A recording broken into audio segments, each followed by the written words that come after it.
Michael said he wanted me to talk about recovering from religion. Right after the book came out, I got all these inquiries and emails, and people said, wow, I wish I'd have read the book before, or I wish this book had been out 10 years ago, or I wish there was somebody who had told me about this stuff years ago. Because when I was getting out of religion, it was really hard.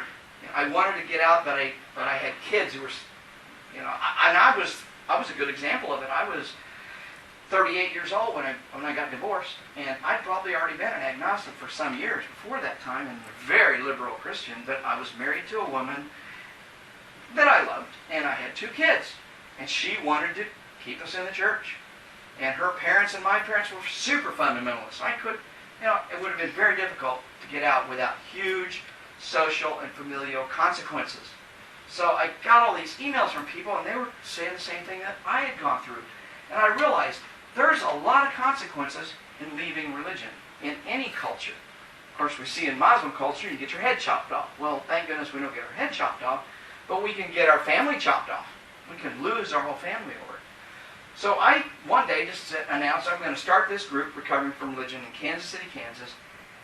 2 weeks later, I held the meeting, and 11 people showed up. I was surprised. I thought 2 or 3 people might show up if I'm lucky. 11 people showed up, and I said, well, let's get this going. And before you know it, within 3 weeks, we had 3 groups started right in Kansas City.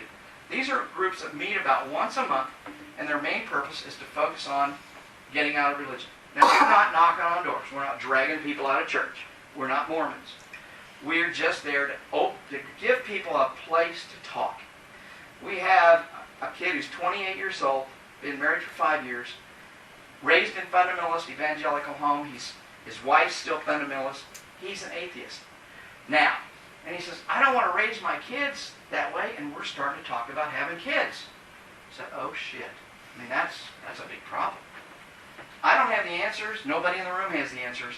But at least he has a place to come and talk about it. And that's what recovering from religion is. We have another fellow that said, if my wife knew I was here, he's in his 50s, said, if my wife knew I was here, she'd divorce me. We have people that say, we have one person who said, I raised both of my kids, now they're now 8 and 12 years old, to be religious. She's Catholic, was Catholic. And now she's an atheist. She said, what do I do? I've taught them all this bullshit. Those are her words. What do I do? So this kind of stuff goes on. But what I realized is atheist groups and freethinker groups, at least in the United States, aren't there to listen to everybody's problems. They're not self-help groups. They want to have fun. They want to read books. They're kind of beyond that stage. But people who are just getting out of religion are still got some pretty raw feelings, and they're dealing with some real issues. So we're trying to start recovering from religion groups all over the nation. And it's you can go to our website, recoveringreligionists.com. And we'll be happy to help Michael or any of you who want to get groups started. They're very loosely affiliated. There's no big rules. I'm not trying to start an empire. I'm not trying to become president of Recovering Religious Incorporated or anything like that. I just want to help people get out of religion. We have some simple guidelines, and the guidelines are designed to make sure you're not pushing your ideas on people, because they need to learn, they need to come out of their religion in their own sweet time. We even have some people still believe in God coming to our Recovering from Religion groups. They usually don't stay that way very long, but, we don't want you pushing that down their throats. What we found is, anybody know who Madeline Murray O'Hare is? Okay, founder of the American Atheists. And, a hero in many ways for many of us. Well, people have been taught that atheist is a bad word, and they're like worse than the devil kind of stuff. So when people come to these groups, they have a hard time opening their mouth and saying, I'm an atheist. They just can't get it. They can't even say they're agnostic sometimes. So we just want to give them a safe place to come and talk about those things.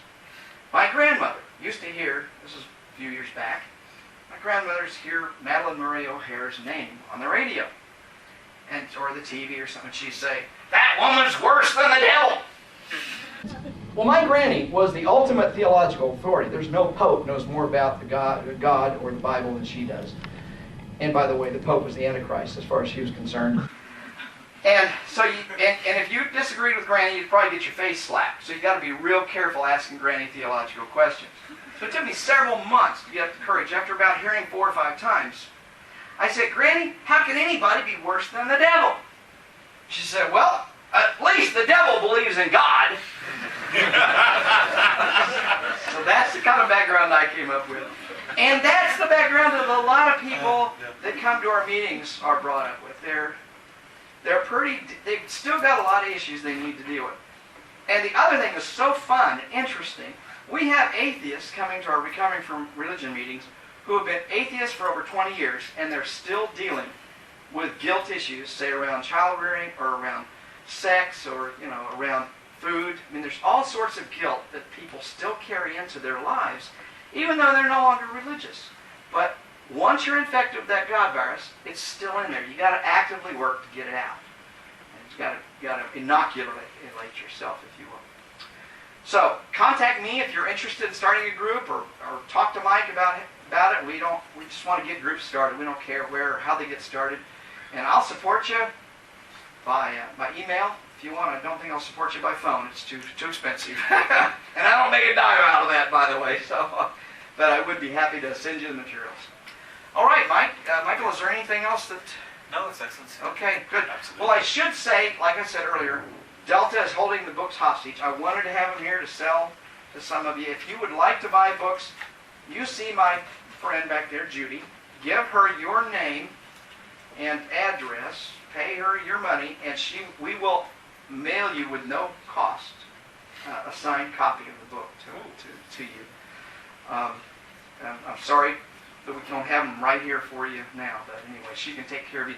Print your name and address very clearly so we can get it to you. Now, I don't get back to the States for 2 weeks.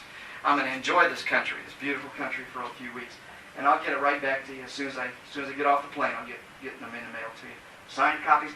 If you'll put your name on it clearly and what you want, I'll even customize it. I'll sign whatever you want me to. And to the greatest atheist in all of Ireland. Whatever. Thanks, Michael. Appreciate your invitation.